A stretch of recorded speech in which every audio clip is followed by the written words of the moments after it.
ام مکتوم رضی الله عنه چې دا ړوند سړی به راته جومات ته نو ما ورته به څه جواب ورکوو د پالتو بانې پرېږدئ دا د دروغو دا بانې پرېږدئ عام زمونږ د پښتو په معاشره کې زه ته ځه زه درځمه ته ځه زه درځمه بس غوجلې ته ورغلی ومه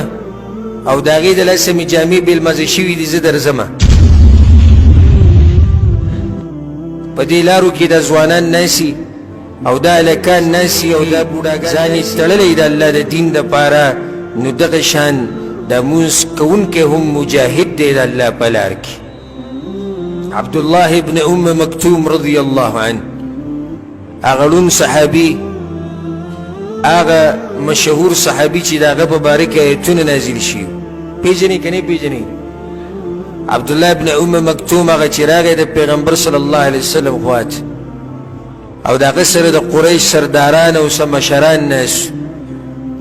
نو پیغمبر صلی الله علیه وسلم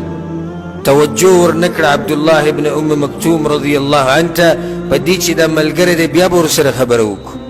الله ایتونه نازل کړو عبس وتولى ان جاءه الأعمى وما يدريك لعله يزكى أو يذكر فتنفعه الذكرى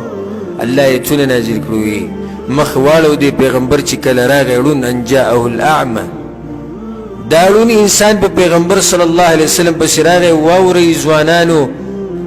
واورئ هغه چې سترګې مروغې دي بدنونه مروغ دي جومات ته نه راځئ وادي وري هغه چې د دنیا دپاره ښه تکړه دي د تجارتونو دپاره ښه تکړه دي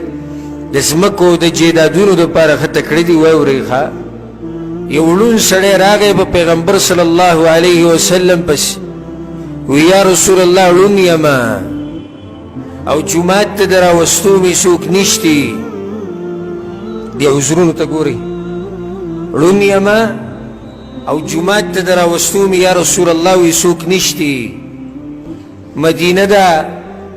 بس شړې علاقې دي په هغې راتېرېږمه نو دغه یره مې اوس د څو عذرونه یې د دې انسان سره وی یا رسول الله هل تجد لي رخصه په شریعت کې زما دپاره څه رخصت شتي زما دپاره څه اجازت شتي چې که زه چېرته دې جومات ته نه راځمه نو څه ګنجایش پکې شتي پیغمبر صلی الله علیه وسلم ورته اقامت اوري ویا یا رسول الله اقامت پیغمبر صلی الله علیه وسلم ورته بانګ اوري اقامت ویا واورمه وی بس بیا ستا دپاره زه څه رخصت نه موممه ړوند انسان څوک ورسره شتیم نه چې راولي د هغه دپاره په شریعت کې څه رخصت نشتي نو زه تاسو ته دا وایم ای ځوانانو تاسو سره د شریعت کم دلیل دی چې جوماتونو ته نه راځئ مانځله چې روغ رمټ دي د مزدورۍ دپاره سهر نه د ماښامه پورې کوئ نه ستړي کېږئ او نه وږي کېږئ او نه تږي کېږئ او چې کله د مانځه ټیم راشي نو څوک وایي جامې مې بېلمازې دي او څوک وایي دردونه را باندې راغلي دي او څوک وایي تبه را باندې راغلې ده د دروغو دا عذرونه بیانوي دا خلک چې الله ته مخامخ شي او الله ورته دغه یو سړی را مخې ته کېده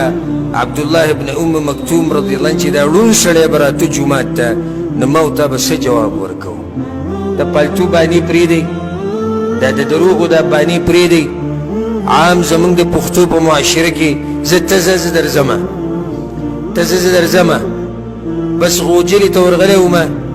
او د هغې د لاسه مې جامې بېلمازه شوي دي زه درځمه په دې لارو کې د ځوانان ناسي او دا هلکان ناسي او دا بوډاګان ناسي او مؤذن وایي حي على الصلاة حي على الفلاح مؤذن د الله د طرف نه اواز کوي راشئ مانځه ته راشئ د کامیابۍ لارې ته څومره د شرم خبره ده دغه ځوانان چې برای نام ځوانان دي زه ورته ځوانان نه ویمه دا ځوانان چې د شرم د لاسه که په دوی مرګ راتلی نه چې مرګ پرې راغلی وي یو انسان د الله د طرف نه आवाज اوري وي راشي راشي دعوت د الله د طرف نه دی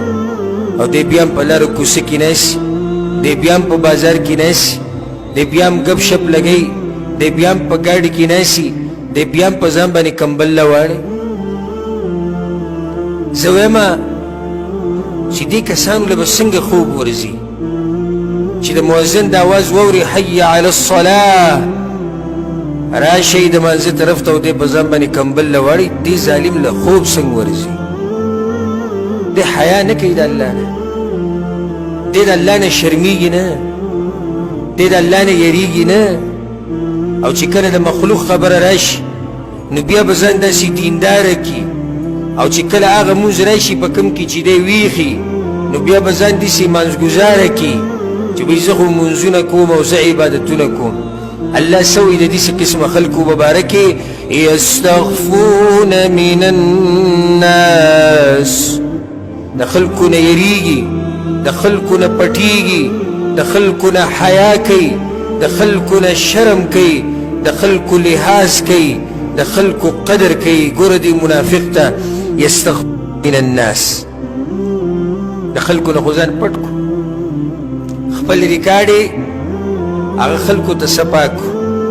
خدا واوره لوی جرم دا دی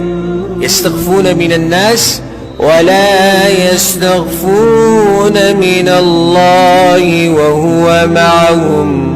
إذ يبيتون ما لا يرضى من القول دخلكو خوب پیغمبر صلی الله علیه وسلم کړي وې زړه تړلې شوی دی د جمعتونو سره د جمعات سره چې زړه وتړلې شي کنه نو بیا په مخ دی جمعات ترسي ګوره چې د چا زړه په دنیا کې تړلې شوی او د دنیا سره د چا زړه مصروفي نو کله چې د جمعات ترشي نو زړه ته بهر پاتې شي کې ته زړه پاتې شي هغه کاروبار کې ته زړه پاتې شي